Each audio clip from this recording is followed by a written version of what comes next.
I always go to the wrong one. I always go to the wrong one.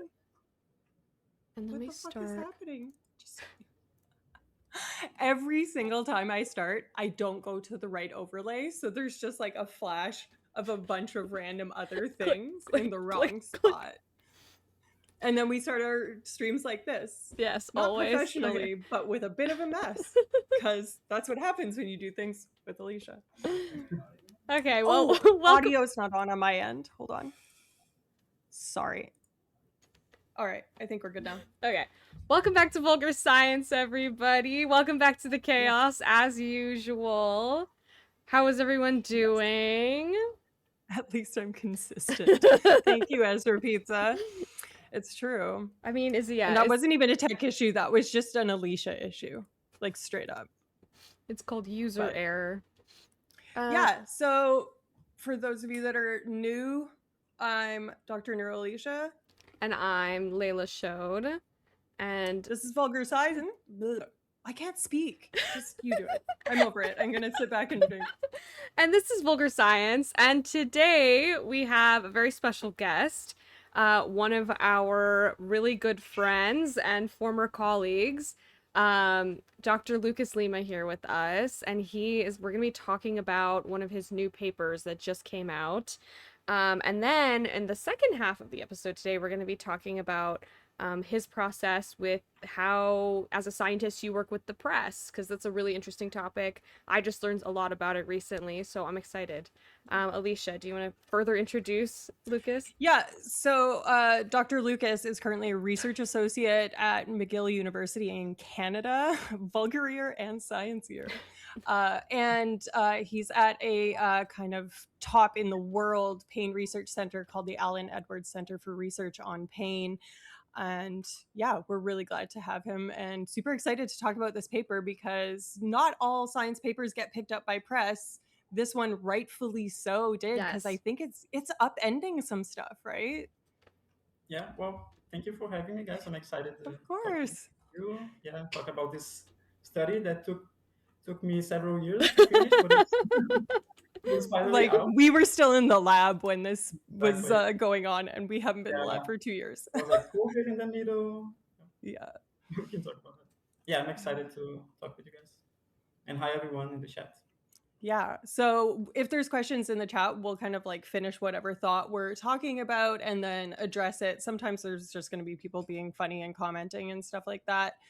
This isn't crazy formal, so feel free to be who you are. Be who we know you are. Be myself. Yeah. Be yourself. So I'm just going to pull up the paper. For those of you that didn't catch it in the link, if you wanted to, you could take a look at the paper. There's also a really cool video abstract if you wanted just the Cliff's Notes. But yeah, we're going to be going through it here. Yeah, I was going to say, I do love that that's like where the field has started heading towards, like these like visual abstracts and video abstracts. I feel like it makes things like way more accessible, but I think it's also indicative of the impact of a paper if they have them do that typically as well, because not all papers are asked to do that. So was that something that was requested by the journal, Lucas, or did they? No, yeah, this one they don't do that for all the papers. Yeah.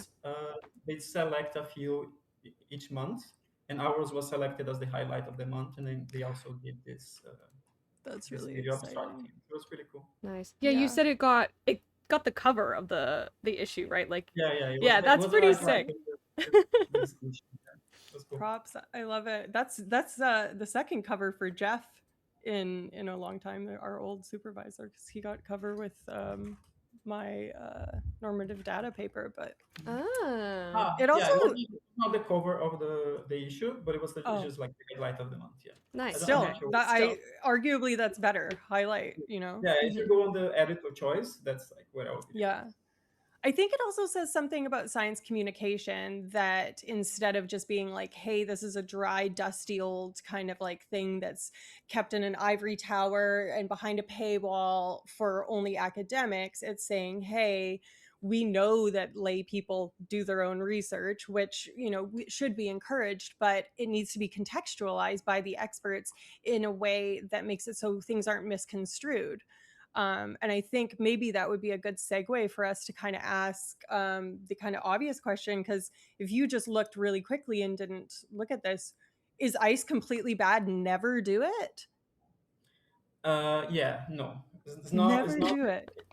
Of course, there's like nuances to it, right? Mm-hmm. Sure. Yeah. Okay. So should we go into the findings? Yeah. Yeah, So please do. our study, our idea was to look at the long-term effects of cryotherapy, which is icing, like applying ice to the site Mhm. of injury, but specifically like the recovery time and the long-term effect, as opposed to just the immediate analgesic effect. Because this Right. is kind of well known. We know that applying ice alleviates pain, right? Right. But we specifically look at the long term, and that's what the big surprising finding was, because we had this duality where acutely, so immediately after applying ice, we do see this analgesic effect, Mm-hmm. this pain relief. Mhm. But on the long term, is reversed, right? It prolongs the duration of the pain. So So with this thing this, that we've been doing forever might actually have negative effects. really. So when you talk about short term versus long term, I think I recall correctly that when you did your short term evaluation, how soon after the ICE application was that? And did you do any intermediate times between the 30-day time period and the immediate afterwards? Yeah, we did several testings over a period of 40 days, and starting 24 hours after the ice, after the last session of ice. We did three sessions, three Yeah. days, and we see this the analgesic effect right after the treatment, Hmm. and then the mice go back to having more like pain sensitivity, Mm-hmm. and the pain Right. sensitivity lasts much longer than in the mice that did not get ice. So it's like That's, short-term benefit, but long-term negative effect. yeah, absolutely. And you obviously you are a physio or you have physiotherapy training, Yeah. like both working with mice and then in like a human space as well, from if I'm remembering correctly. And Yeah. so, how oh applicable do you think this is to obviously like mouse lifespans, human lifespans, right? So it's like how applicable do you think Hmm. this is to um humans when we're talking about first 3 days in a mouse injury? Like what does acute look like for the human timeline? Yeah, It's a so we, great we question. chose these 3 days because that's kind of the clinical recommendation after Mm-hmm. an injury. We only usually you will apply ice on the first 3 days. Yeah. Also, we also did similar protocol with 20 minutes applications, but we also tried more intense ones with 30 minutes, 60 minutes. They all had the same kind of pattern. Of course, with longer durations of ice application, the effect was stronger. Yeah, but Right. the application of ice itself, it translates to the clinic. That's kind of what we do. Mm-hmm. But the mouse result, of course, we have to take with a grain of salt. It's not a perfect translation. Mouse findings not always translate well to humans. But for these specific results, there are other components that make us confident that they can potentially translate to humans. Yes, I mean What this is kind of oh, components are those? oh Well, so the idea from this study, this is kind of a follow-up of a previous study. Of Yes. course, in this one, we are focused on ice as the anti-inflammatory treatment. Yeah. But in 2022, we published this paper on Science and Translational Medicine, where we show that inflammation has a protective role against chronic pain. And also in Hmm. that paper, we show that treatment with anti-inflammatory medication, be it corticosteroids, which are very strong, like immunosuppressors, or the over-the-counter anti-inflammatories like uh, ibuprofen. Hmm. Although they do promote analgesia, pain relief acutely, they also prolong pain in the long term. And in that study, we also have human data, mm-hmm. Right. epidemiological data with a big database of patients, showing that a correlation between taking those anti-inflammatory drugs and higher risk of developing chronic pain. Yeah, Yeah.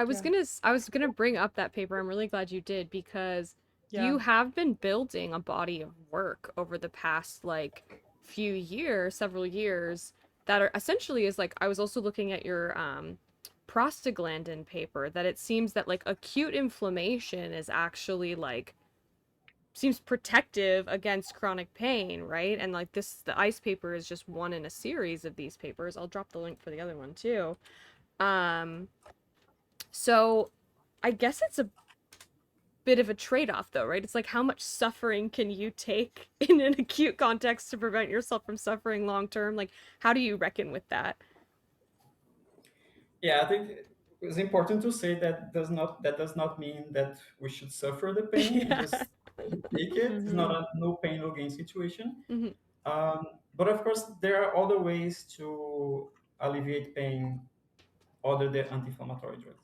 Mhm. So yeah, the whole idea behind these studies is showing that the inflammatory process is actually like a biological has a biological function Yeah. Right. that it results in the resolution of that inflammation in the tissue healing. Right. So what our study is kind of showing is that interfering with that process might delay the resolution of inflammation and pain itself. Mhm.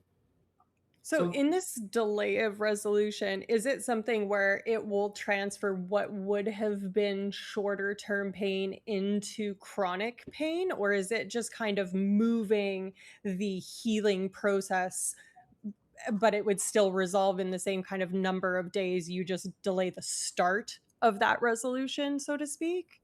Do you know what I mean? yeah, so it's kind of interfering with that inflammation. It can delay, but also it might stop it from happening. Yeah. So it's like almost like a Right. sensitive or critical period for the healing and it's yeah, okay. Yeah, I like that way of thinking about it Yeah. actually as a kind of critical period. And you think you were talking about the first few days after injury before. Is that a critical window doing the like first day or two or week? Or is it like avoid ice forever, you know? No, is a really important point, and we don't have an answer for that, but we have indications that the timing is really important. So, Okay. for example, this in this study that we already published, we did the treatment with the NSAIDs or the corticosteroids Mhm. starting Yeah. So before that's the like injury. Advil and Aleve and stuff, right? Yeah, Mhm. Okay, cool. Thank you. yeah, until yeah, the diclofenac and dexamethasone, which is a more Yeah. potent one. Yeah, And right. in this first study, we started this treatment even before the injury. Mhm. It was Hmm. 1 day before the injury and 6 days after. Okay. And we have this Interesting. very strong delay in recovery. Another study, I think the one that Lila mentioned with the prostaglandins, we did a different protocol. Okay. We started the NSAID treatment after the injury, Mhm. and Right. we still see the same effect, but it's less intense. So the delay Okay. is not as strong, and the hyperalgesia is not as strong. So there might be a timing issue, and there's also well, this one is not published, but it's like a collaborator of us testing a different model. They did the dexamethasone treatment like we did, right around the time of the injury, and Mhm. then they see Hmm. this prolongation of pain. But they also did 1 week after, and in that case, they have the analgesia when they treated the dexamethasone, Right. but there was no prolongation. So it's kind of, you already passed this critical timing, and it was safe to use. Okay. So Okay. the same might be true for ice. Might be true, but you guys didn't investigate that in this particular paper. Okay. Mhm. We have a question in chat. What is hyperalgesia?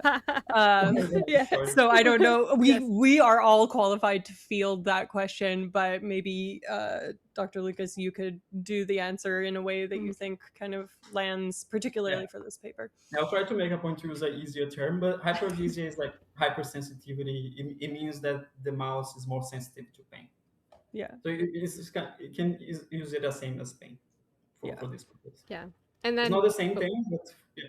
and then analgesia, which we've used a few times as well, is just obviously either like a lack of pain, right, or recovery from Yeah. pain.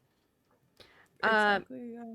I had a question and now I'm oh, so okay. So one of the things that most of these papers, the science paper and then obviously this cryotherapy paper, there's the implication of neutrophils. So from somebody who Mm-hmm. does no immunology, Yeah. please explain What's a neutrophils. neutrophil? So like the only thing I know about neutrophils that had Nader Gasemlu on a webinar explain to me, he's like, the crusty shit that Oh, you get in your eyes when you exactly. wake up is neutrophils. And I was like, okay, so there's neutrophil Stop. secretion. Like that's all I know. So like please explain it to me like I'm Yeah, But I like, three. overheard why him is she saying there? that. Why we Kristen? Yeah. You And by know? the way, he's also a co-author in that original paper. Yes, yeah, he Yeah, he's is. like Yeah. a neutrophil specialist. And also, when we're talking about the timing, I was also thinking of Mm-hmm. going back to bring back the neutrophils because they're also involved in the timing. So the neutrophils are immune cells. They are involved Mhm. in the inflammatory response, Mm-hmm. and they are kind of like the first responders. So when you have an injury, like you cut yourself, they'll be the first immune cells to arrive to the site of injury. Okay. And in that original paper, we saw that neutrophils have a really important role in this prevention of chronic pain, the resolution, in programming Mm-hmm. the resolution of the inflammation. Right. So, and since they are first responders, they act through, they peak in the 24 and hours after and start to uh, be removed at 72 hours. Okay. So if we think that the neutrophils are really the most crucial element of the inflammatory process, you'll be it is first like 3 days. Interesting. So is Okay. the hypothesis that I know that that's not really what was being addressed in this paper, but would the hypothesis then be that the ice is blocking the action of the neutrophils or the release of the neutrophils or somehow impeding what they would ordinarily be doing? Yeah, that's what we think. Yeah, because the ice, the cryotherapy, what it does to inflammation is that it constrict the blood vessels, right? Mm-hmm. There's Okay. vasoconstriction, so there's less blood flow Right. to the site of Right. injury, which means there's going to be less cells. Yeah, you have a In, traffic jam, yeah, Literally. essentially, right? exactly. She's on the New Jersey Turnpike trying to get to the injured limb and she can't get there. It's all So there blocked will up. be less of those neutrophils arriving, but Okay. also the reduced temperature reduces the metabolism of the cells, Okay. so they will also Okay. be less active. And that's the Okay. hypothesis. And kind of to show that the neutrophils are really involved, what we did is Mhm. that after we did the ice treatment in the mouse, Mhm. uh, the day after we just injected neutrophils at the injury site. Right. We And took you found neutrophils that from that rescued the hyperalgesia, the excessive pain that you it were seeing as prevented it was that moving. prolongation. Yeah, yeah. Yeah. Earlier recovery. And is that something that you think there's also a crucial window for? For the yeah, because the neutrophils are most active in this like Right. first That first 24 couple of hours. Yeah, you days. said Yeah, I that, think sorry. that might for sure. And there was other studies. So our study is the first one to show an effect on pain of a Mm-hmm. cryotherapy prolonging pain. But there's Mhm. been studies more related to the tissue healing, Okay. like cicatrization, and showing that also if you apply ice after an injury, it might delay the tissue repair, like the cicatrization process will be delayed. And some of the studies they see that there is a delay in this effect of neutrophils. So the inflammatory process has like this sequence, right? Mhm. There's a lot of things going on, but in the summary, for example, you're gonna have the neutrophils arriving early, Mm-hmm. peak around these first 3 days, and then the more prominent cells will be macrophages, called M1 macrophages, which are more pro-inflammatory, and they'll be removing cellular debris, removing bacteria if there is any. And then the next sequence is those macrophages, they change to the anti-inflammatory type, which are gonna start the tissue healing, Hmm. the repair of the injured tissue. What Right. some of the studies show is that by applying ice, you kind of delay all those steps. So you never get the peak of neutrophil activity, and the neutrophils they stay a bit longer, but at a low level, and then Mhm. the arrival of the M1 macrophages is delayed, and so is the arrival of the pro tissue healing macrophages. So it's Right. kind of Interesting. it messed up this whole like process. Well, and Hmm. these M1 macrophages, these immune cells, for people that are not so sciencey, um, when you're saying that they're in their pro-inflammatory state when they first arrive at the site of the injury, the ice is preventing that from occurring, and that's another kind of important thing as well as the neutrophils. Yeah, because it's kind Like of a that kind of like spike in inflammation is important.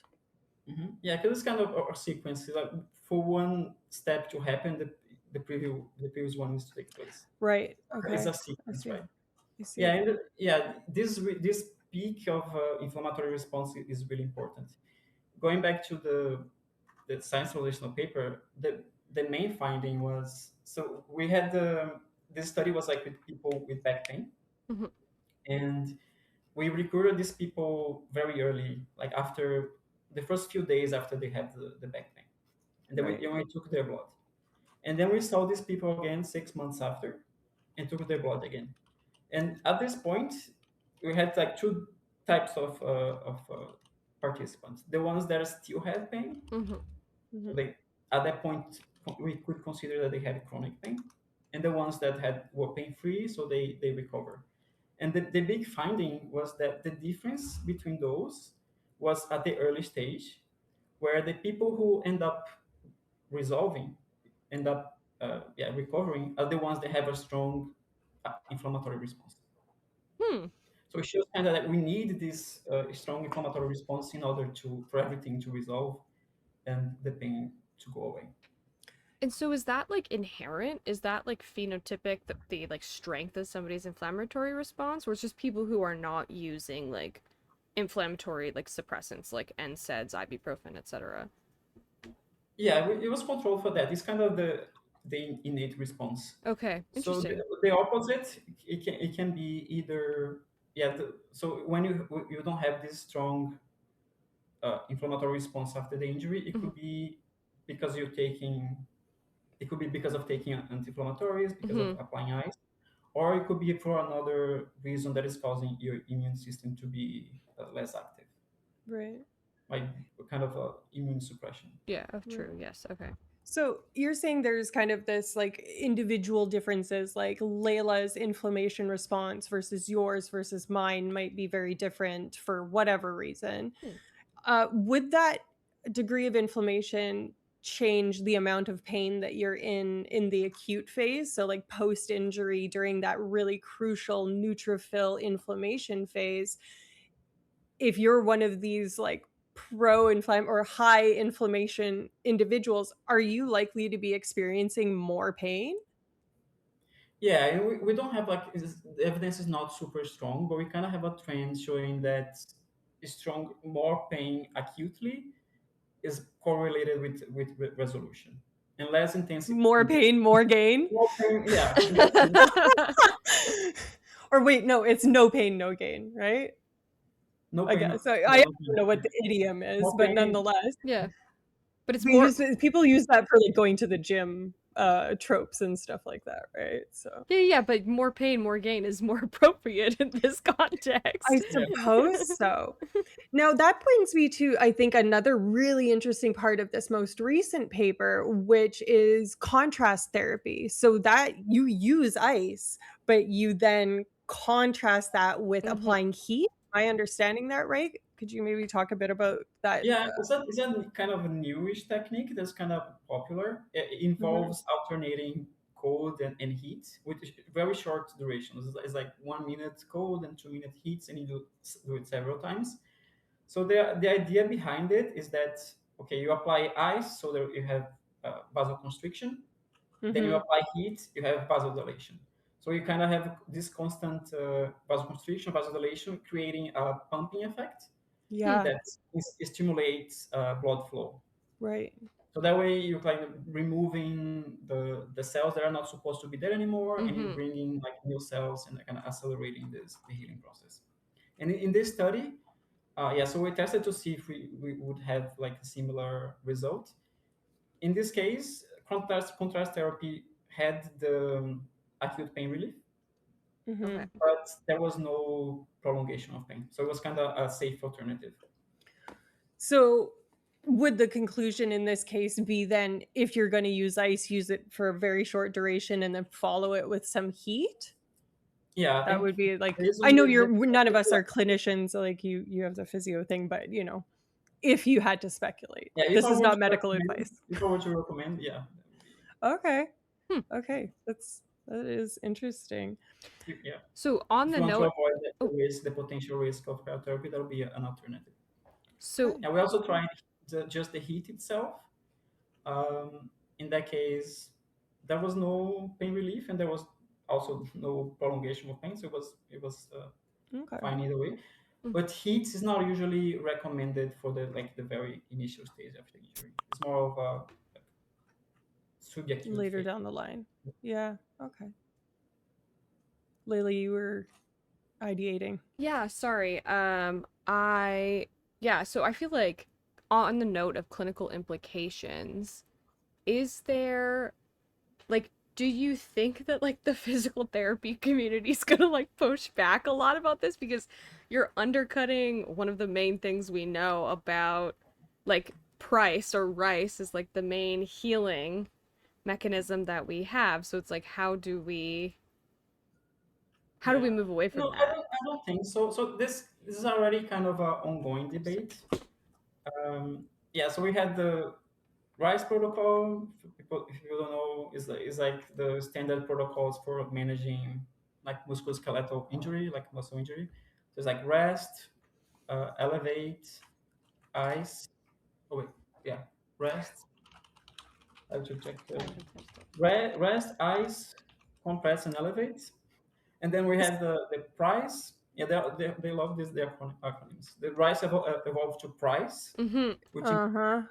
protection. So like it protects the site of injury. And but we are also kind of moving away from that. Mm-hmm. The Yeah. new thing was the police. Yes, I was gonna The say police. when I hurt myself going right before SFN, I rolled my ankle really bad, thought it was broken. And I went and they're like, we're gonna use the police method where that's what we're gonna ask you to do. I'm like, the who now? Stop this Like immediately.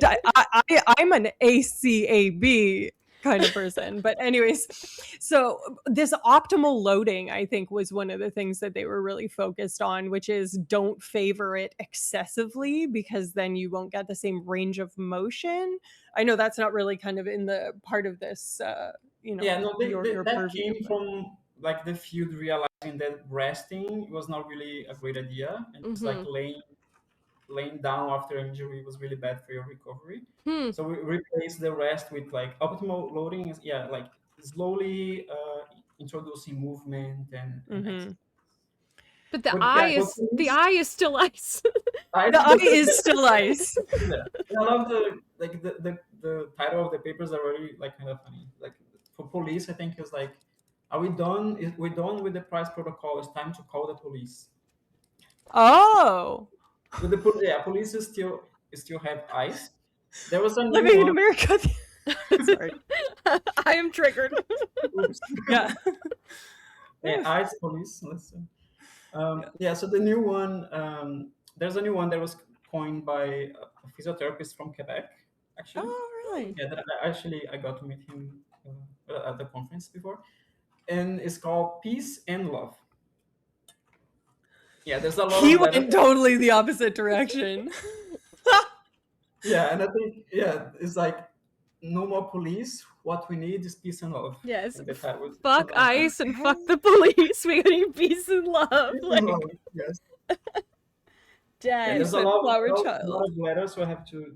Yeah, so it's peace, protect, elevate, and the A is avoid anti-inflammatories and Okay. ice. Okay. Yeah, Oh, this came even before our paper, so there's the conversation was already there. Okay, yeah.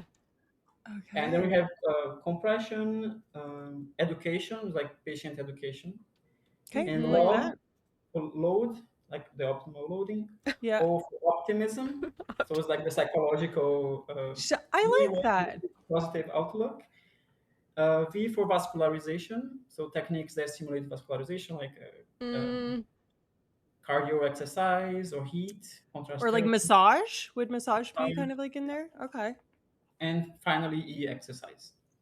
Yeah, so there's already kind of a movement in the field to kind of move away from ice, because also like the evidence supporting the use of ice is kind of is weak. It's not very strong. There's not very strong like clinical trials hmm. showing that ice is actually beneficial.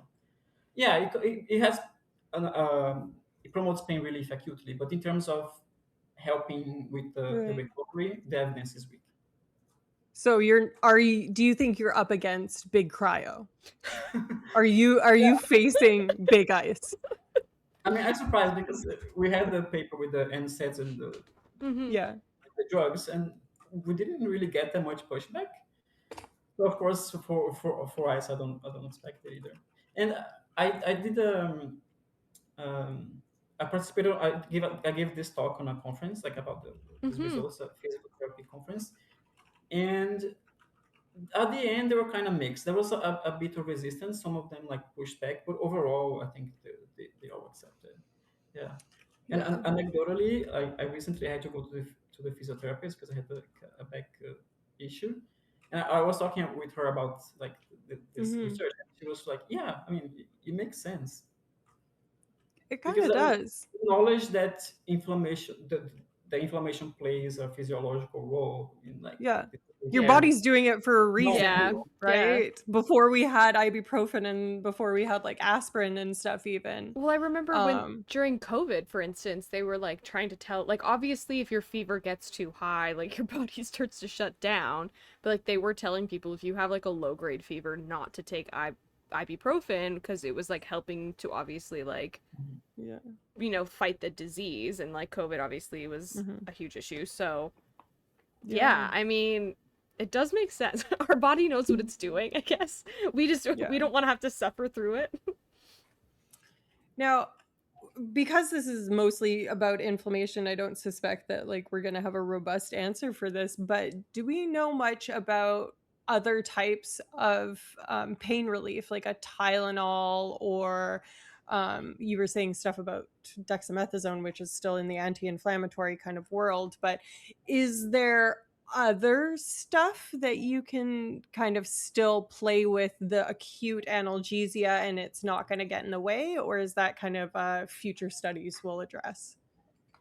I mean, the safe one to say is Tylenol, acetaminophen, because it relieves pain, but it doesn't affect the inflammatory process. Okay. Um, yeah, we're really interested in all the types of therapies that are more like they stimulate the immune system rather than suppressing it. Hmm. All right, I'm So really interested in exercise, but of course, exercise is already kind of known to be a good therapy for pain management. Mm-hmm. But there's mhm, also like more like biological, like cell-based therapies now. They're kind of more immunostimulants that we're interested in, mhm. Yeah. such as like My father's PRP, had Mhm. cell. PRP injected Yeah, in his knee. Is that kind of in yeah, that that's category? one of, yeah, So it's platelet rich plasma, if I remember correctly. And Interesting. you get it injected locally, like when people get stem cells injected, like Dr. Death did. He killed a person.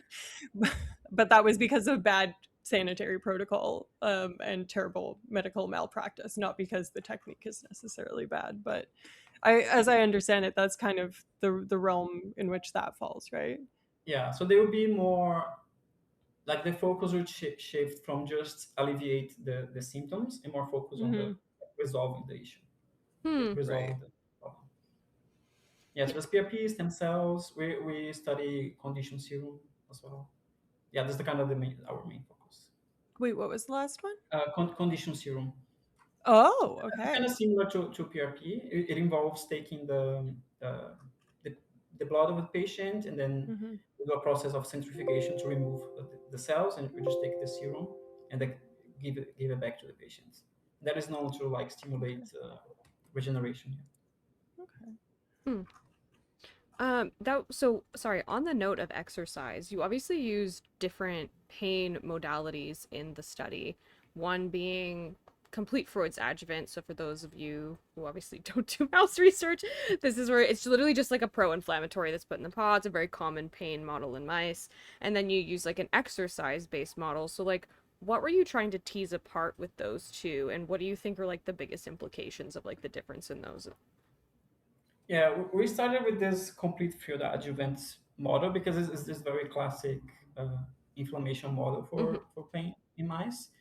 But since cryotherapy is very prominent in in like the sports medicine Mm-hmm. field and people do it after exercise, I wanted a model that would better translate to that field. So we use this one, which is like a where the pain is induced by intense exercise, Okay. where we force the mice to run for 2 hours, and then they have this it's kind of delayed onset muscle pain. It's Okay. kind of like the pain that we have after we go Yeah. to the gym and do like an Do you intense do you want workout. to talk about how you got mice to run on a wheel for 2 hours, Lucas?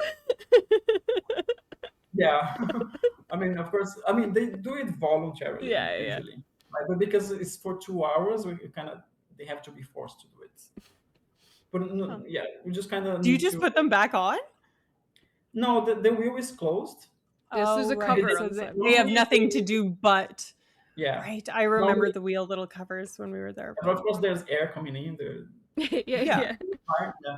And normally they would just start running voluntarily. But if they stop, we just kind of nudge them, make the move the wheel a bit, He and they said do it. personal trainer. Yeah. Added to the letters at the end of my Keep name. going, Doctor, keep going. physical therapist, Yeah, but for the personal model trainer. itself, yeah, it doesn't. Just the exercise itself does not cause this pain. We have to prime the muscle by giving injection of acetic saline, Mm, and then they develop Okay. pain. Yeah. Yeah, so I wanted to translate to like the field of sports medicine, yeah. or just not even like in the medical field. Just people have it's a common practice to, for example, take the ice baths after Hmm. Yes, sports yeah. or intense exercise. So it kind of simulates that. And it was Right. yes, the finding was that the icing prolonged the pain from that model as Hmm. well. So you are like anti-ice bath in a sports medicine sense. All this like heal yourself garbage on the internet. Fucking Wim Hof ass, Rogan ass. Yeah, and I think like for the people that are really into, you know, workout and stuff, they'll Mhm. be interested to know that there's evidence showing that these ice baths they interfere with the muscle growth. So you Huh. kind of affecting your gains, your muscle gains. Ooh. Ooh. You're Yeah, not getting there's swole if clinical you get studies showing cold. that, and there's like mouse experiments as well showing that like after a muscle injury, if you apply ice, Mm-hmm. like the size of the muscle fibers are smaller if you Really? apply ice. That Yeah, is it is really interesting Attacking because my gains. yeah. Sorry. I prefer a lava bath, one of our chatters said. I mean, that's super Love interesting because that. it is, those are still very common in like professional sports settings, like basketball players, etc. So I'm like, Yeah. they're just not using, there's no, the I evidence does also not think support it. part of that is health grifting, you A know, 100%. 100%. like, you know. I had a question that kind of circled back to earlier when we were talking about pain types, and you were saying that you used the inflammatory model and then this exercise exacerbated pain model. Do you think that thermal related pain, so like burn pain, would this still kind of like land? I suspect that it would because it's similar, but you know, if you get a burn like on the oven or something like Hmm. that, wanting it to be cold is much more urgent than my lower back pain. Do you know what I mean? Like I far and away would yeah, prioritize icing or cooling something if it is a burn injury. yeah. I thought about that, but I wouldn't immediately like translate that those findings to like burn injuries because also it is really important to like cool the tissue, right? In order Mhm. to not um, make the Continuing. injury even worse. Yeah, so Right. that might be one of the cases where cryotherapy might still be beneficial. Sure. Okay. Okay. Sorry, Get a Grip had a really funny comment. So a few streams ago, we showed off the RFK Jr. and oh my god, Kid why am I... Rock Kid working Rock out in video? Yes, jeans. the Maha Just video. on an elliptical, shirtless in jeans, And the just ice- looking like a leather handbag. Yeah, so They think they're in a sauna? Yeah, I think they might have done a sauna. He was like swimming in jeans. He took an ice bath in jeans. I was like, okay. Yeah, You I know like what? If I didn't believe the science, that's enough to convince me it's a bad idea. So yeah, if they're doing yeah, if RFK Jr. recommends. yeah. Don't do it. So go ahead. Oh, I wanted to ask. I think I kind of touched on this earlier, but maybe I don't remember the answer. So delaying or interfering with the inflammation is categorically bad. We've got that. Mhm. If you turn up the inflammation by like applying heat or something, maybe Mhm. not in those first couple hours or like the first 24 hours after, I think you said is not a bad idea for the neutrophils. But is there other ways that you can be pro-inflammatory? Would that be useful? Like trying to boost that effect? Yeah. Would So is the reciprocal true, I guess? yeah. So first, just to make clear, when we talk about like interfering with the inflammation is bad, we specifically talking about like a physiological inflammatory response that Okay. happens after an injury. Because of course there will be occasions where the inflammation is a problem, especially like a chronic inflammation or Yes. exaggerated immune response. Yeah. Okay. Yeah. So and yeah, that's something that we also really interested. Like part of studying those like cell-based therapies is this idea of okay, if the patient have chronic pain, they're probably in this stage where the immune system is not responding well. The idea is to kind of give a boost and like kind of stimulate like a inflammatory response and kind of potentially trigger this resolution cascade again. Okay. Yeah, so we have these cell-based therapies. One that I sometimes I put in talks is dry needling. So it's kind of similar to acupuncture, but the needles are thicker. So the idea behind dry needling is to cause local inflammation. Oh, Interesting. that's like true. for chronic muscle pain. It's not for like meridians and chi or any sort of like Eastern medicine. Is it an Eastern medicine though, dry needling, or is it kind of it borrowed from Eastern medicine and kind of went? I think it is used in Eastern medicine, but it's not based on like the same things as acupuncture with the specific locations. It's just the idea of creating a local inflammation. Yeah, dry And there's needling and studies trigger showing that, point like, injections. Sorry, dry needling and trigger point injections are the same thing, right? Like I'm thinking of, or they're. I don't think so. There's injections, and they call like to separate from dry needling. They call wet needling. Is when you Got it, with actually saline. inject something. Yeah. Dry needling is just the needle. Got it. Okay. And it's acupuncture type of needles in that case. They're just thicker. Got it. Okay. Sorry. Continue. How robust is that evidence? We've got a chatter saying dry needling, homeopathic acupuncture. So I'm wondering, is that speculative evidence with a little bit of support, or is that like a robust body of literature? It's not very robust. There's like no very strong clinical trials. There's like animal studies and some clinical studies with like low number of participants. Okay. I mean, that's the early stages of most things in science. So yeah. In the animal studies, like there's some showing that in like tendon injury, for example, dry needling accelerates the repair of the tissue. Sorry, tandem injury, like if you give an injury on one leg and the other kind of thing? Yeah. Okay. So if they give the same injury to both the left leg and the right leg and they dry needle one, the dry needle one does seem to resolve faster, is what you're saying? Yeah. Sorry, I know that's not your research. I'm just you're a well of information like this. You're clearly a very accomplished academic. Yeah. So, Lucas, what is the like natural follow-up to this, because like I'm obviously you're talking about this like inflammatory process. Is there, and maybe you guys already talked about it and I missed it, but there's like is it possible to like intervene at other different points of the inflammatory process, right? Focusing on macrophages versus neutrophils, or is it like looking at it in humans? Like what is the next steps? Well, one of the follow-ups that we did, and that one's almost done, and Mm-hmm. it goes back to Alicia's question of like interventions that stimulate the immune system. We Mm-hmm. study exercise. So exercise is also known to stimulate immune response. Mm-hmm. So we had this hypothesis that by doing exercise, you kind of have this.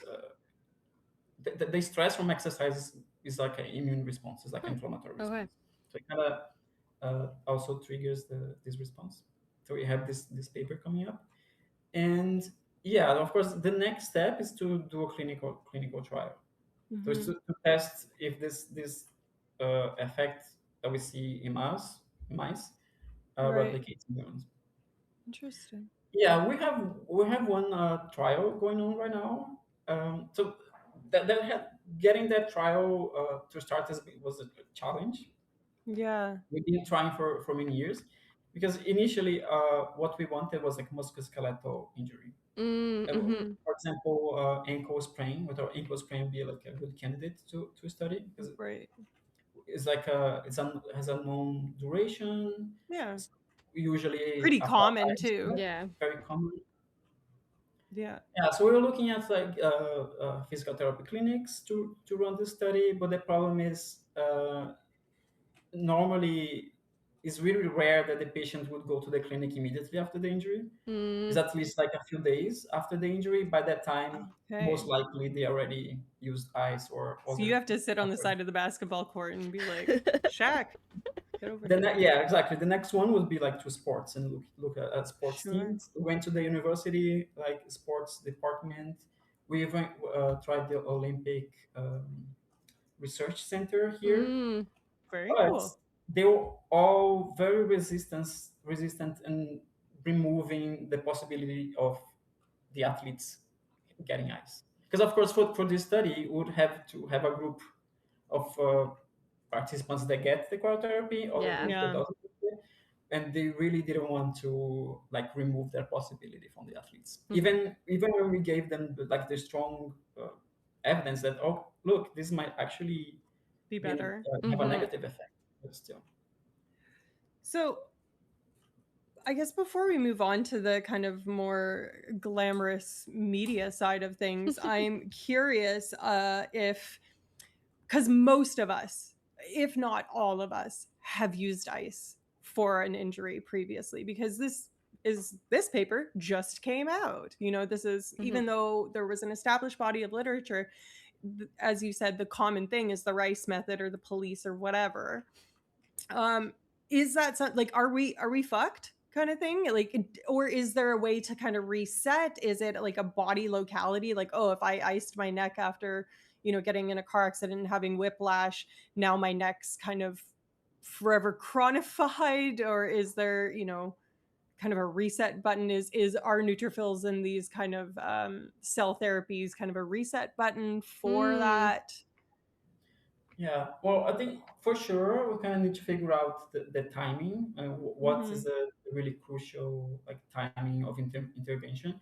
But even so, if we find that okay, the first 3 days are very crucial, we Mm-hmm. still need to treat the pain on those 3 days, right? It's not Right. like you go, okay, oh, so if you find out Sucks that to suck. applying ice or Mm-hmm. taking NSAIDs 4 days later, 5 days later is fine. We still need to treat the pain in this acute stage. Yeah, so Right.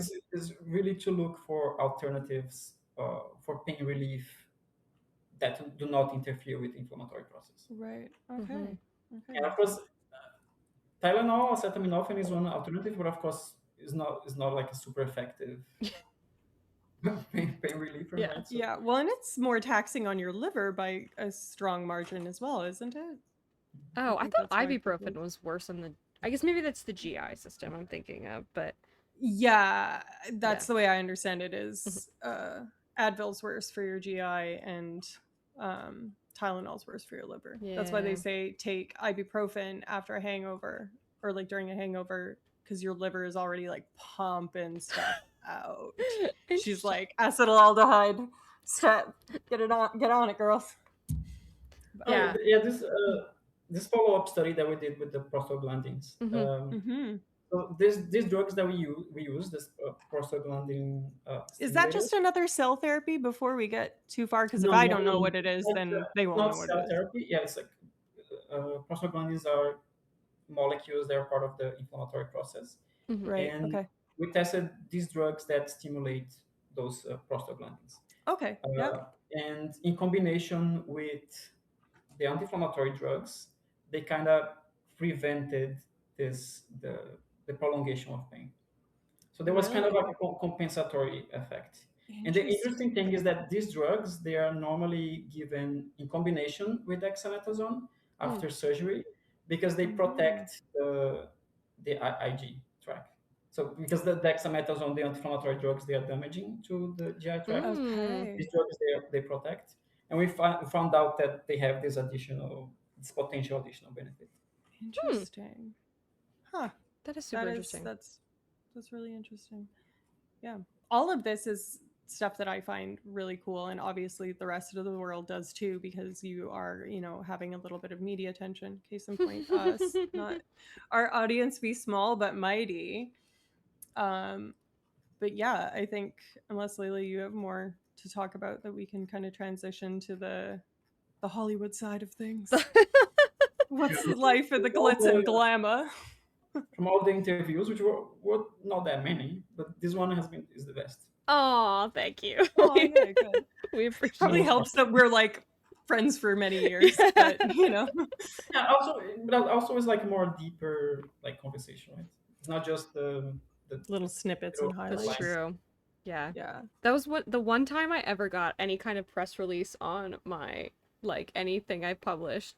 I was like very upset. Somebody was like rewriting my abstract essentially in lay language and I was like, "You got it wrong." Wrong. So like being able to like out of the horse's mouth, like I totally Yes. understand. We need context, people. Yes. Context. Yeah. So, Lucas, so you published the paper and then from there you and I just learned it. So I was at this workshop called North American Pain School last week, and one of the people that's there is somebody who is like a science journalist. They primarily work in the migraine space, and I learned a lot about how like science communication works. And so press releases are often apparently done through like your institution or the paper will ask for them. So like how did that process go for you? Um yeah, Yeah, how did that start? yeah. This was the first time where I was involved in kind of like the whole process Mhm. because like the previous paper, the science translational paper, of course, was like really big and there Mhm. was like a ton of media attention. It was like New York Times, etc. Mhm. And I did like a few interviews, but everything was mostly handled by the senior Mm-hmm. supervisor, right? The senior authors. Right. But for this one, I was kind of involved in the whole process. I had no idea how it worked. Even even so, like I had a talk with my supervisor to decide if we were going to do the press release or not, pursue like media. Mhm. Mm-hmm. And he said, "Oh, yeah, okay, let's do it." And then 2 weeks went by. Mm-hmm. I mean, I didn't do anything. And then he asked, "Oh, how about the press release?" And I was like, "Oh, what do you mean? What Yeah. what what about the press release?" Yeah. Yes, Where's the exactly. ball? Whose court is the Spider-Man. ball in, right? Yeah. Yeah. So first, you have to it's not every paper that gets like Mhm. media attention or Mm-hmm. press release, right? So first of all, you as the author needs to decide if it's worth it pursuing, if it's something that you think you want to do it, and then you go to your institution. So we Okay. wrote a press release. We give it to the university's media relations, and then they revise it. They try to make it like uniform language of the institution, Mhm. and then they put it on the institution's website, but they send it to potential like media outlets, and then Okay. from there the media outlets will reach to you. Either yeah, the ones that are reached directly, or they can see it on the website and then Mm-hmm. they And contact pick it you. up that way. There's like Mm-hmm. there's variations. So that's a lot of them just take the press release and put it on the website, and that's it. I mean, getting the word out there at least. And some of them they want like more details. I had a few asked questions by email. I just answered the questions and they made an article. And some of them do like do the interview. Yeah, so you've done a radio interview, and there's been a senior author interviewed on television. Am I correct? Or like a broadcast of Um, some kind? yeah, well, I mean, we got the invite. It was going to be on CTV, it's like the Canadian news, CTV. but it ended up Hmm. not For being. Americans, that's a Yeah, national platform in yeah, it was Canada. supposed to be on TV, but at the end of the day, it wasn't. It was just on the website. Oh, okay. Well, Okay. still. That's like the national Right. broadcaster. Yeah, and there Still was very the cool. radio. I did one.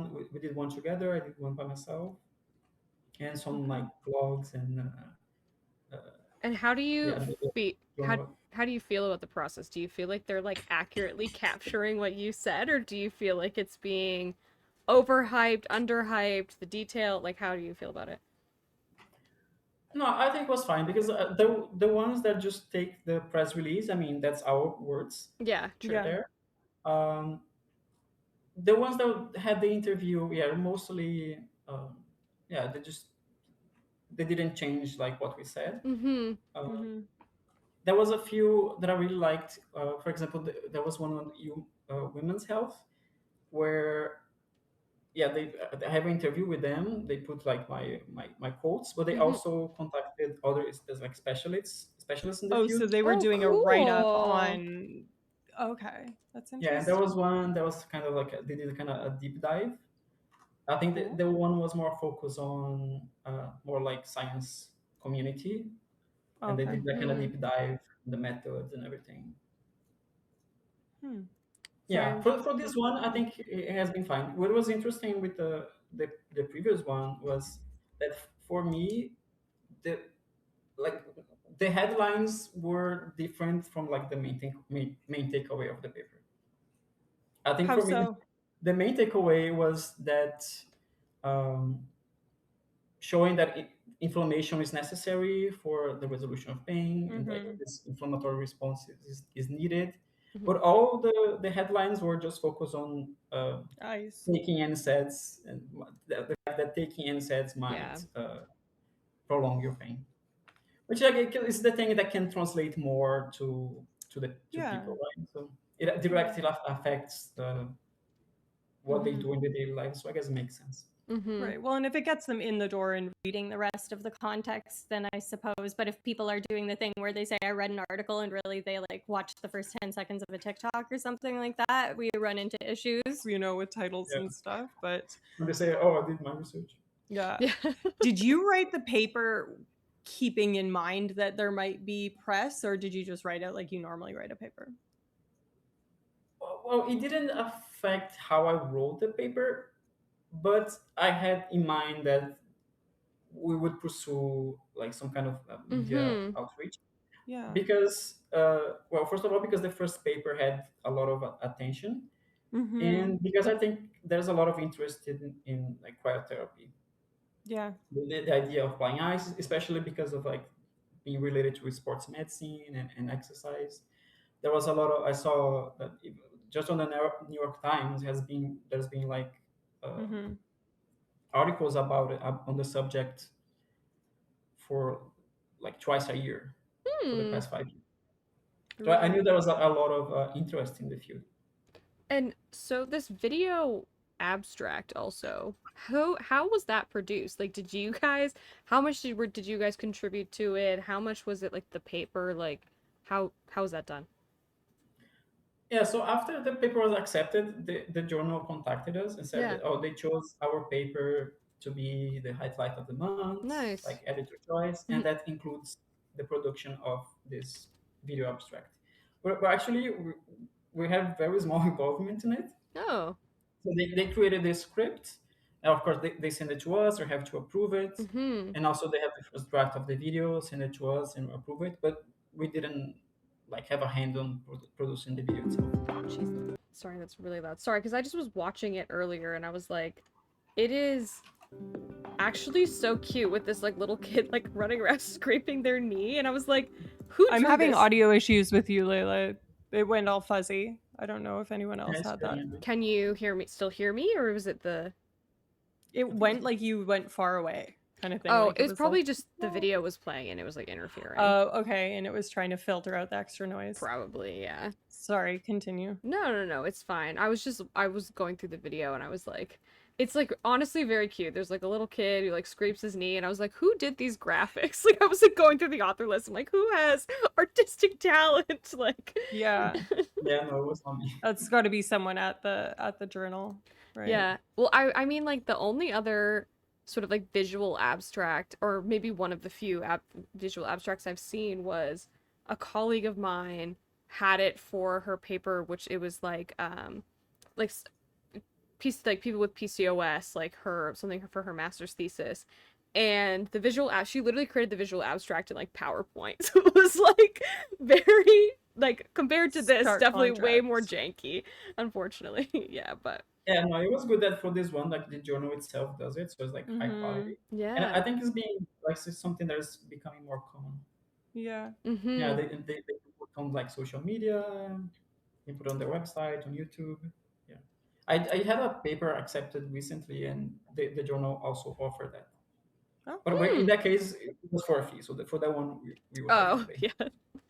So pay So us money.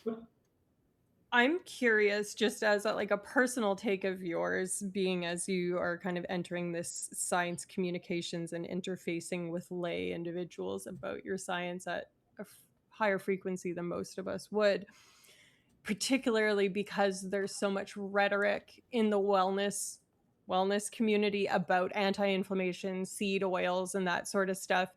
Do you think that any sort of press attention, positive or negative, from that sort of space would be something that you're interested in like going up against? Is it something that, like, not saying will you, but do you think that that sort of interaction would be fruitful to kind of push back against?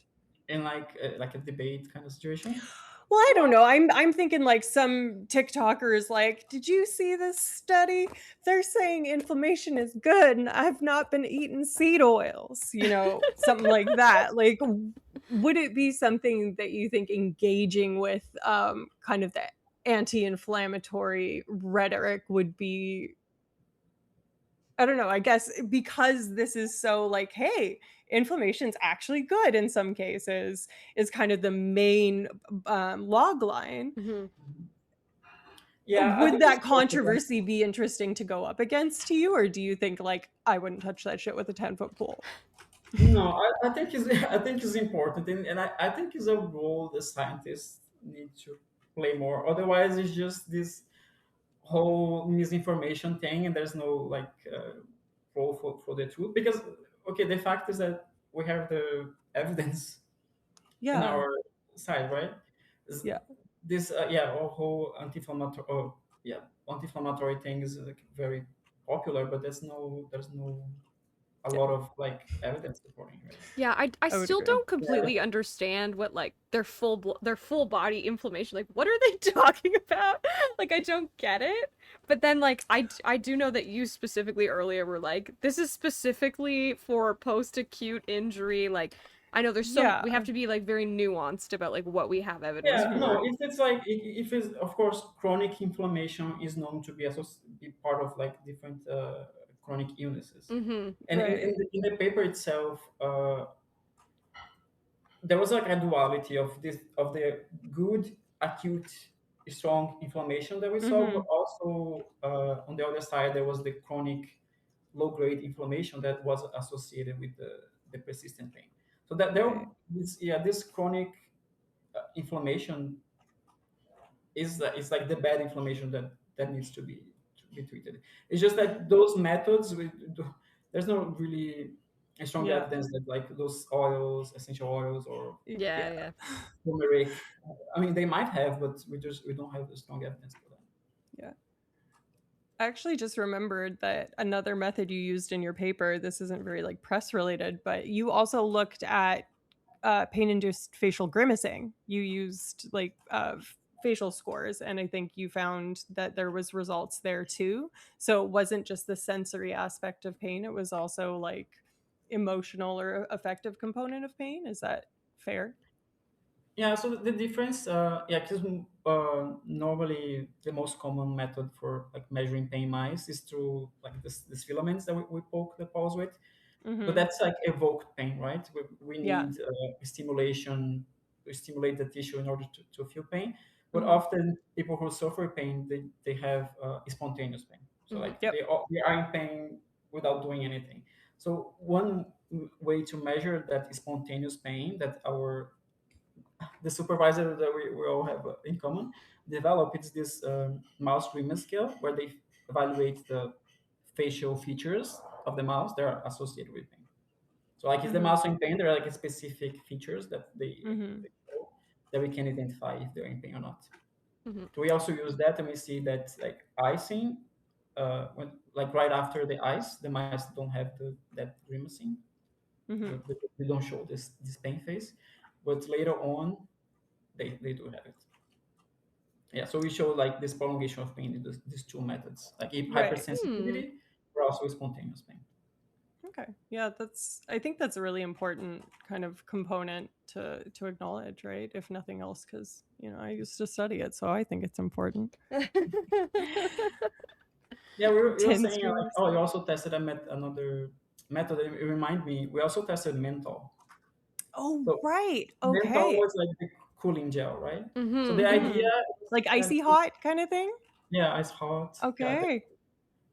the idea was kind of to rule out the the effect of just stimulating the cold sensors. Mm-hmm. Mm-hmm.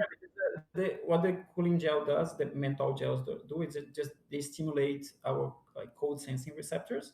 They don't Mm-hmm. actually decrease the temperature of the tissue, Mm-hmm. Right. so they will not have an anti-inflammatory effect. They will just like stimulate those receptors and alleviate pain. So it's kind Interesting. of to rule out the effect of stimulating those receptors, Yeah, which I with think that's a appropriate menthol. control. Hmm? Yeah. I think that's an appropriate thing to like rule out, right? Because that would be kind of like the first thing you might expect for it to be an explanation is like you're interfering with that or something, right? So it's an important thing to rule out. Yeah, I do want to just interject really quickly. What a DB redeemed. Good day, mate. So, Lucas, I don't know if you remember this from No. 2 years ago, but Alicia put some chaotic redemptions on, which means that all of us have to try to do for a couple seconds our best or worst Australian accent. Australian accent. Oh my god! I Did I might. He's like, I already have a foreign accent. I don't need to do that.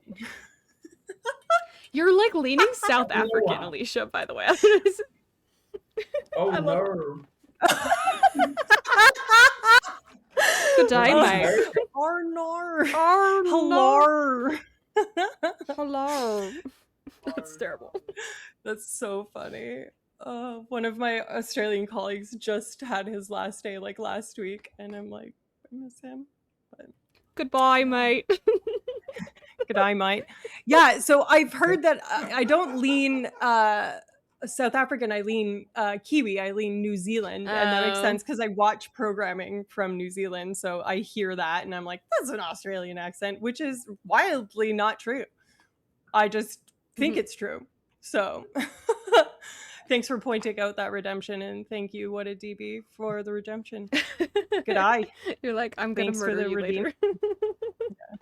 No, I don't mind it. I put them in there for a reason. It's Mhm. fun. It brings a little bit of whimsy to the stream. Yeah.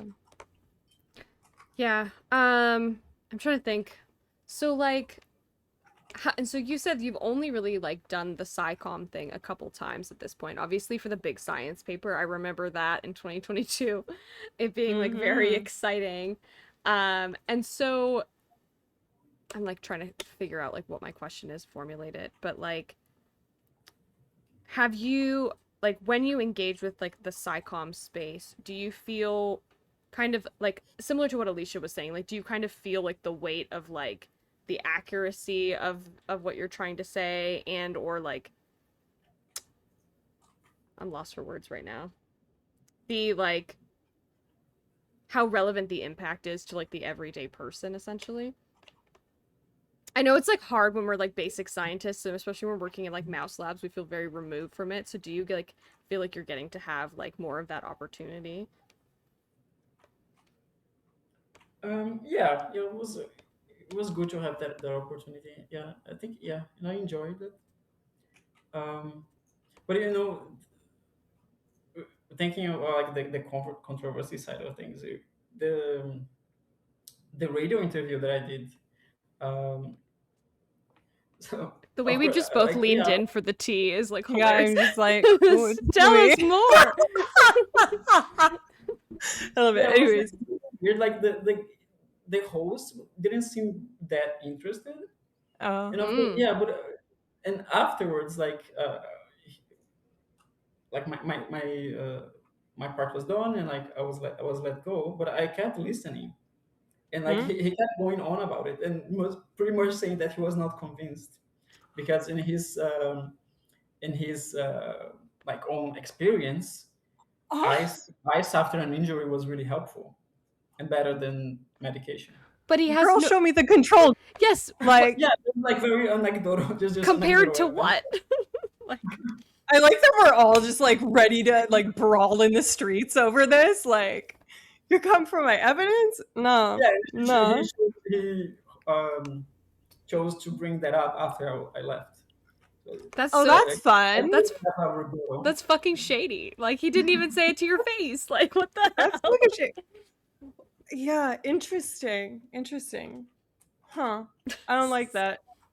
Don't I like don't that On like the one other bit. that. on the other side, on the other hand, like another radio interview that like me and the supervisor did together, it was really nice. Like the host was really nice, and then like he said goodbye, but then he brought a second opinion. But the second opinion was a mouse representative. Oh, So it I'm was sorry. Like PETA? Shut the fuck no, up. it was just like some guy doing a Mickey Mouse voice, and Oh. he was representing the mouse and saying how he was outraged by this research because no, it was all funny games. It was just being funny.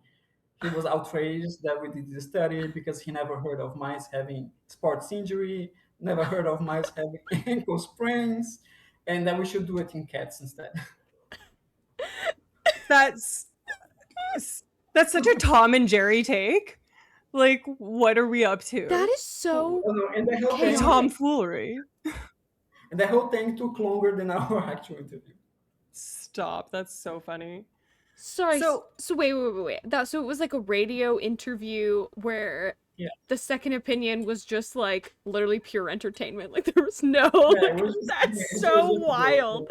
Oh my god.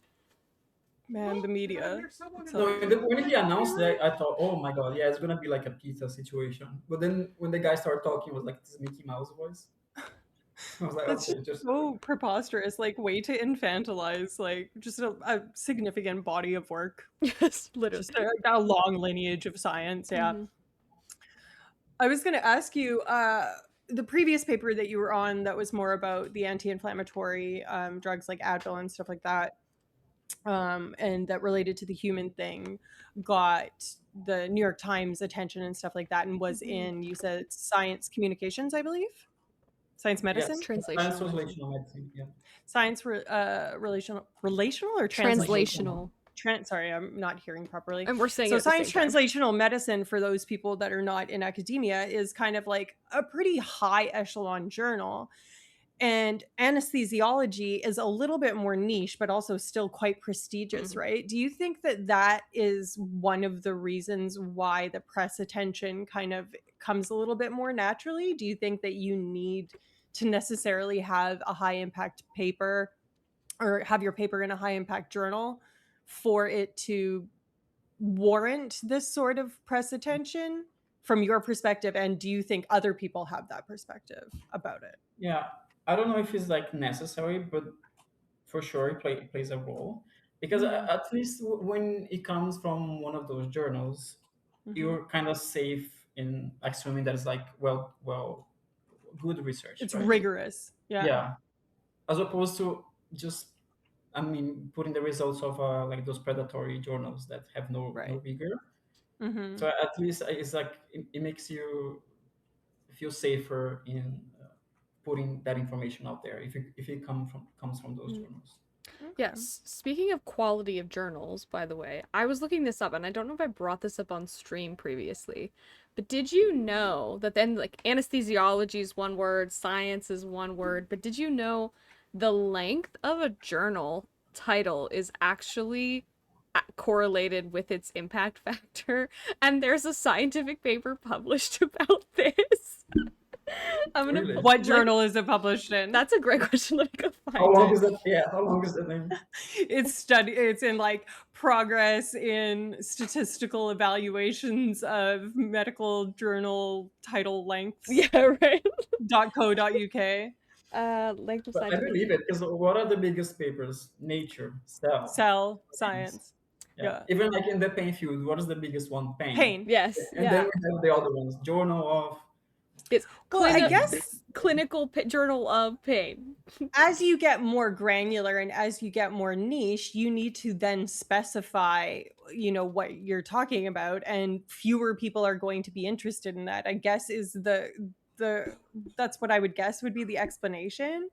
But then Cell, Nature, and Science and these kind of like higher echelon Hollywood journals also cover like such a breadth of things. Like they'll have like physics papers in, mixed in with our Yeah, it's stuff. like very broad. Yeah. So at So what, I what's don't the know. title of the journal? I have opinions So about the impact factor. journal itself is NDT plus. Oh, never heard of her. It's a type of it's a subset of Oxford journals, I guess, IDK. But the length of the name of the article is "Whoever said size doesn't matter." The association between journal title, please. length, and impact my factor, and it is in fact. It's like so. High impact journals seem to have short and impressive names: Cell, Blood, Gut, Thorax. A lot of obviously the medicine journals, right? And then Well, the Lancet is the highest impact factor journal that exists, right? is it? It's also I'm short. pretty sure. Oh, Yeah. okay. Yeah, it's Lancet, and there was a New England. Yeah, New England Journal of Medicine. Yeah, I think it's one of those two. Apparently, the Yeah. journal with the longest name that was included in the study is, I think it's Italian. Oh, yes. Nuovo Cimento della Società Italiana di Fisica B General. Physics, relativity, astronomy, and mathematical physics and methods. Imagine that being the journal you publish. That's chaotic. My first paper was published, and my first author paper was published in Progress in Neuropsychopharmacology and Biological Psychiatry, which is pretty long. And she's pretty low impact. She was like a 2, not even.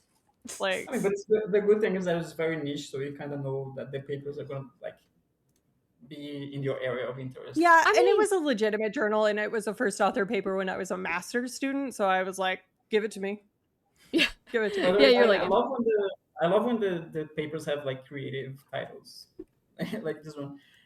Originally, I wanted the title of my paper to have a pun. Yes, yeah.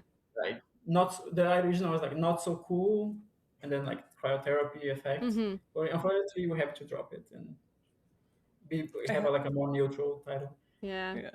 It depends on the journal. You didn't like Ice Ice Baby? Was it taken? That was a good one also. Well, I also wanted. There's one was also taken was the ice cold truth. Yeah, I like that. Yeah. Damn. Or cold as ice. Are you willing to sacrifice? Yeah, that's That's like the perfect title. It's like, are you? Yeah, I mean, it's a little bit too deep cut in the cultural reference. I think that's fair. Not a lot of people would listen to. Who is that sings? Let's look it up. Ice, willing to sacrifice. Someone from the 80s. I think he says "Our Love" at the end. Yeah, he does. It's Foreigner. Song by Foreigner. It is Foreigner. Mm-hmm. Do you really want to hurt me? Don't ice my limbs after the injury. Stop. Stop. Get it. culture club. So I put PNAS in the chat, mainly because that's my favorite journal title, which is Progress in Neuropsychopharmacology. And no, I can't remember Are you what sure it is. I isn't just it call it PNAS. PNAS? Proceedings Proceedings of the National Academy of Proceedings. Sciences. Yeah, it is.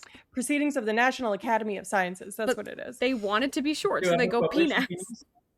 They know their like size matters, girls. Shrink it up. The size does matter, but also how you use it or publish it. It's true. It's not about the length of the article. It's about what it says. Alicia waving her penis around on stream. Can always count on me. Dead. Yeah, I don't know that I have a whole lot more to touch on. Chat, do you guys have anything that we didn't touch on that you're curious about? Even like people that came in part way, you know, we didn't really talk about methods a huge amount in terms of like actual pain measurement. Like we described Yeah. you know, the filaments and the facial grimacing scale, but But also, I want to ask you if do you use ice whenever you have like a contusion, a bruise, an injury? yep. Yep. Yeah, I do. I'm trying to think. I feel like I'm very much like pro contrast therapy, especially ever since I found out Sorry. that this Yeah. like was a thing, right? So like when I injured my ACL, I remember being like, "Oh my god, I can't take ibuprofen. It's not going to heal." But then like Yeah. I also whenever I have like any pain, I'm like I hate like I do not have acetaminophen in the house. Like it does not work for me. I'm pro ibuprofen, so like I literally have like a big like I don't know, like 500 milligrams of it just like sitting in the. Love. Yeah. I contrast therapy is the way that I use ice. I should clarify. So alternating the two, but I do not alternate it like 1 minute and 2 minutes. I'm like she's on there for 15 or so.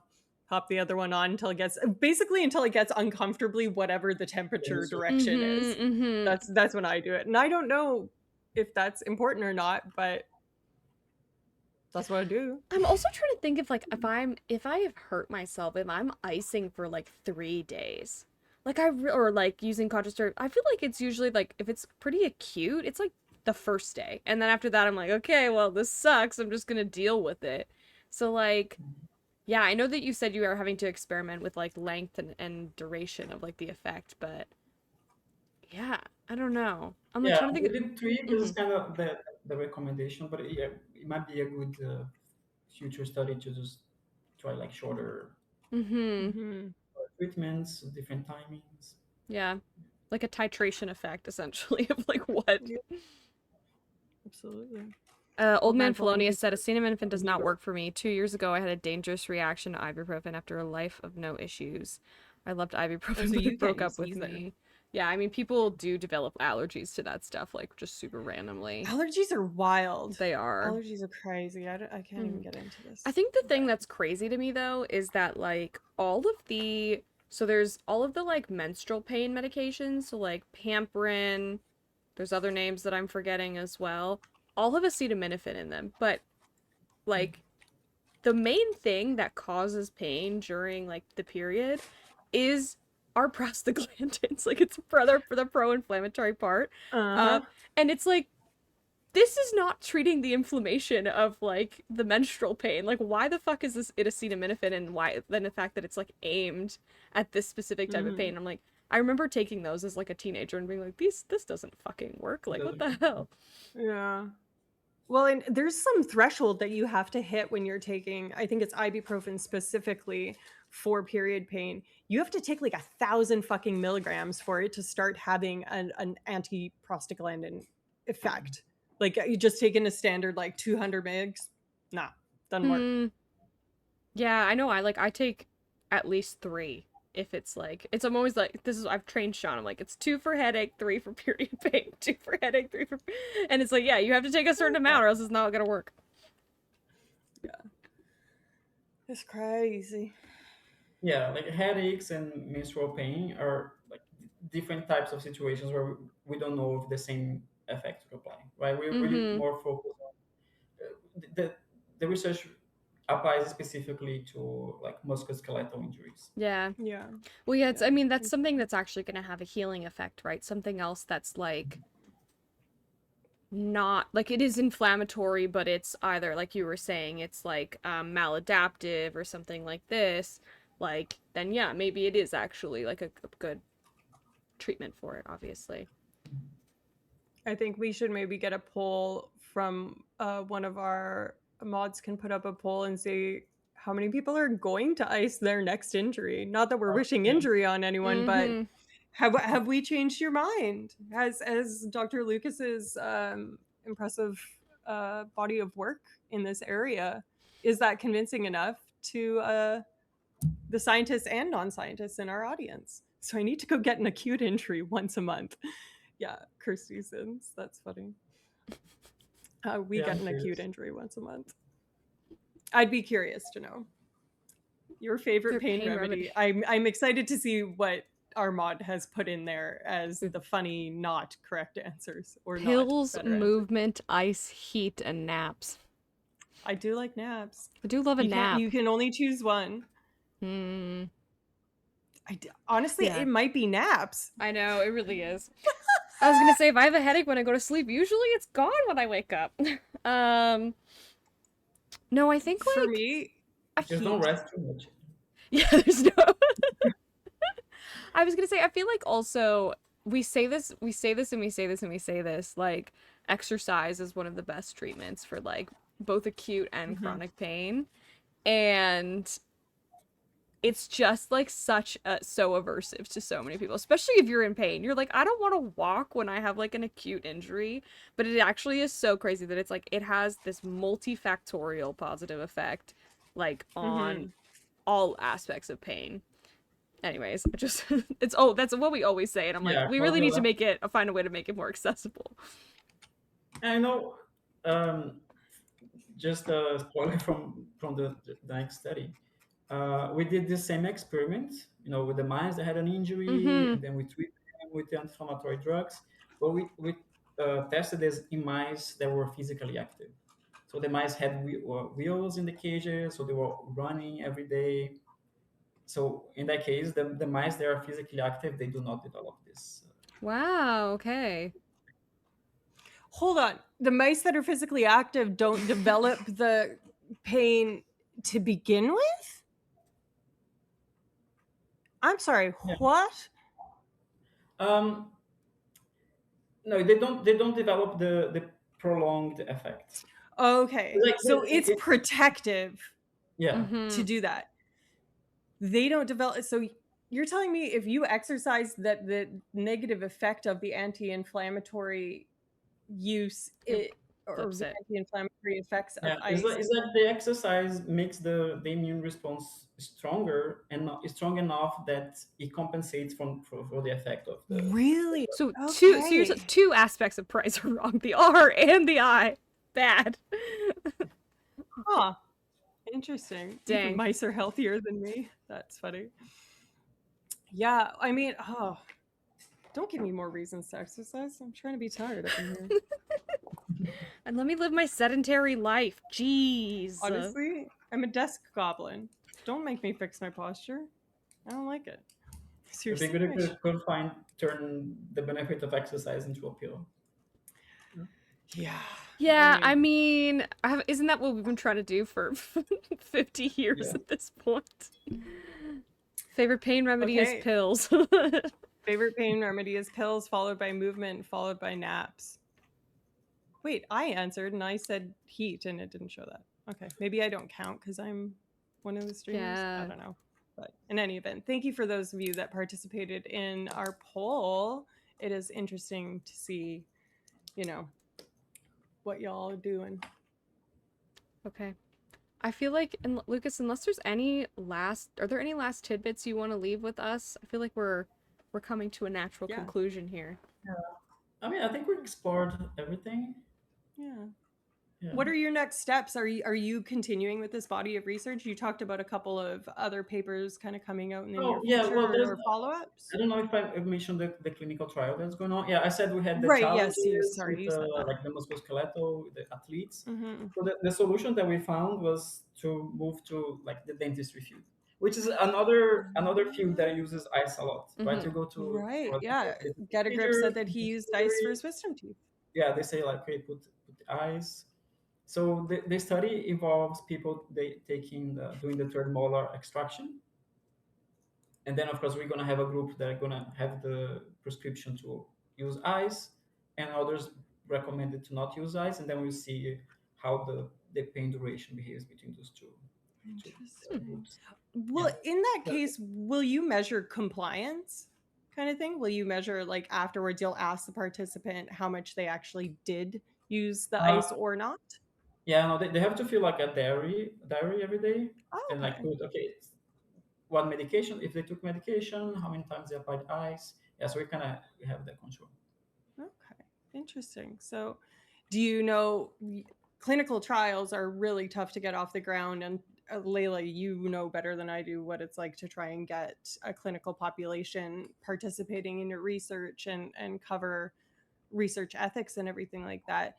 Do you have a timeline for when we might see that sort of paper? You know, will we be having you on in 2 years from now or 6 months from now? Oh well, yeah, they take long. Yeah. I'm not the lead on that research, but I know, yeah, Okay. the recruitment is very slow. Yeah, All right. Yeah. Guys, sign so up for maybe I don't know, those maybe two clinical years, 3 years. trials. Yeah. Yeah. The Okay. good Well, thing I is that mean, that's with clinical trials, no, the revision process is a bit quicker because the reviewers don't ask you to add new experiments. That's So that's very one. true. Yeah. I love that. Yeah. Never heard of her. Yeah, But that was, I think you remember, I think you said this was like why part of the reason that the ice paper took so long is because I remember it was done like a year and a half, 2 years ago, and you had a bunch of revision experiments to add. So Yeah. I'm so Well, happy first that of it's, all, Mhm. Sorry, continue. yeah, I think between the submission date and the uh, publication date is like 2 years. That's crazy. That's wow. crazy. Because it was not only like the revisions, but also the first time we submitted as like a full report paper, and then the editor came back and said, "Oh, maybe this should be a short communication." So we turned it Hmm. into a short communication, and then we sent it back. And then they were like, "Well, actually, I think it's good enough. It should be a full paper." So we changed They it back to didn't. yes. And then Okay. also like between those communications, it was like months. Yeah. Yeah, that's why it took so long. Yeah. Well, all's In well the that end, they ends chose it, well. yeah. In the end, they chose it to be the highlight of the journal. So Yes, Yeah. exactly. Okay. that's Yeah. good. That's good. That's good. Well, folks, if no one else has questions in chat, I think this is a great time to thank Dr. Lucas for coming on. It was Mhm. awesome. We love having a fellow Yeah. scientist here, and Our it's nice to have a fellow little bit of D&D player. yes, and something to break up the yes. Not that you know what we don't really disagree with you either, but a lot of what we do here is Layla and I are like, yeah, and they're just agreeing with each other perpetually. So it's nice to just have some fresh perspective and someone to come in and give us a, kind of Yeah, new thank you. interesting I things. had a lot of fun. Yeah, it Yeah. was really nice to talk science with you guys again. Yeah, absolutely. Okay. Hopefully we'll have you on next time you have your papers all being We'll count caught the up two in the the 2-year media. mark. Yeah, Yeah, hopefully it's quicker you're on this the time. clock now. Yeah, quicker turnaround. Yeah. Amazing. Okay, so Thanks so much, everybody. yeah, typically what we do at the end of like stream, and you might remember this, Lucas, is that we raid out. So we must go find somebody to raid out to. Yes. Let me. Sorry, I don't understand.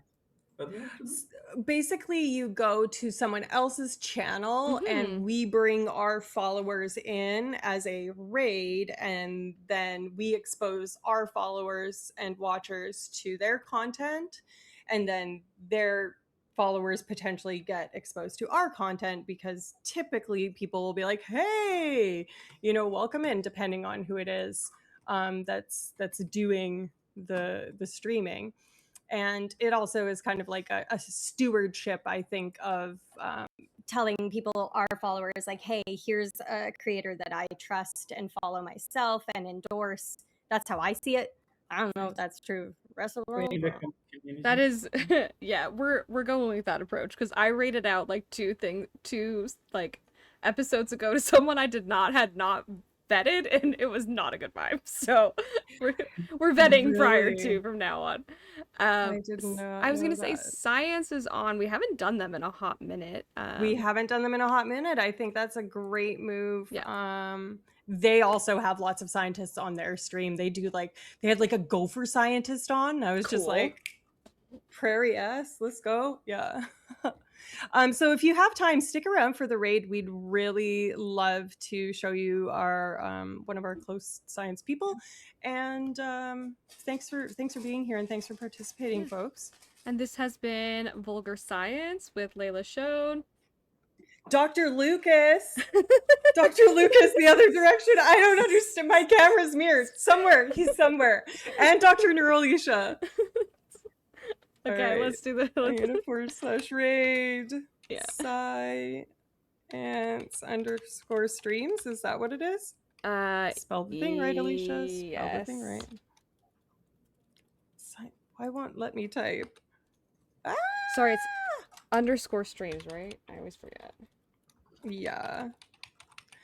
This is never the smoothest part. I know, this is always... Oh, and they're not even actually streaming right now. They're in starting soon, but that's okay. Okay. Their audience is nice enough that they'll probably welcome us generously. Okay. Amazing. Okay. All right. Raid created on my end. Yeah, raid is... Okay, thanks guys for being here. See you next week. Au revoir. Well, I'm gone next. No, not Oh, next no. week, See you sometime in July. Okay. Yeah. Yeah, well, maybe see you. Maybe we'll see you. Goodbye. Bye. Bye now. All right.